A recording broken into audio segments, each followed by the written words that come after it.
R.I.P. Project in the house. Good evening, y'all. Just want to talk about a few things. The old schools used to say, and maybe some people still say it now, but there's only one good drunk or one good high in your lifetime, and that's the one that brings you into recovery. I wholeheartedly agree. I've been learning recently that we must recover from something and recover toward a purpose and a reason to be sober and a reason to live.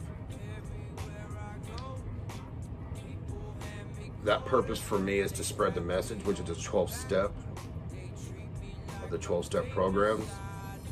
And the 12th step is an amalgamation of the 11 steps when you reach your spiritual awakening, which isn't necessarily a aha moment, but it's at that point in your life when the obsession is removed and you have this drive and hunger and desire to stay that way and to recover spiritually and to be a better person and to spread that message of hope to the hopeless, spread that message to the unreachable, to the unlovable, to those that are dying. That's what I want to do. That's what I'm gonna do, and ain't nothing gonna stop me. And there's a lot of people that have jumped on board, and I love that, man. The R.I.P. Project is a beautiful thing. It's just getting popping, and it is popping. You know, so really I just wanted to say that and talk about that for a second. You know, recovery, as far as I understand it, experientially is much more than abstinence, and I've spoke about this before. It's one thing to be clean, but it's another to be of sober mind and of sound mind and of sober heart and of sound heart and of sober spirit and of sound spirit, period. I want to live in that fourth dimension. I want to pack greatness into the stream of life. I don't want to merely exist. I have merely existed.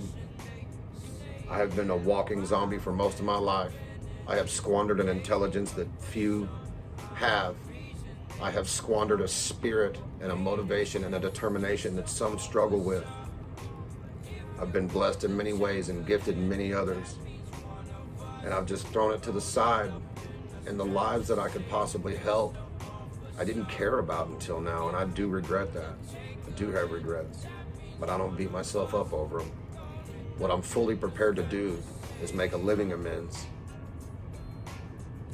to the system of recovery, and I will do such with the help of all my friends and loved ones on the street, in a street outreach. We're going to bring the message to the street, period. I will say this, Alcoholics Anonymous is not an organization, it is an organism for the alcoholic and the addict. We are living and breathing.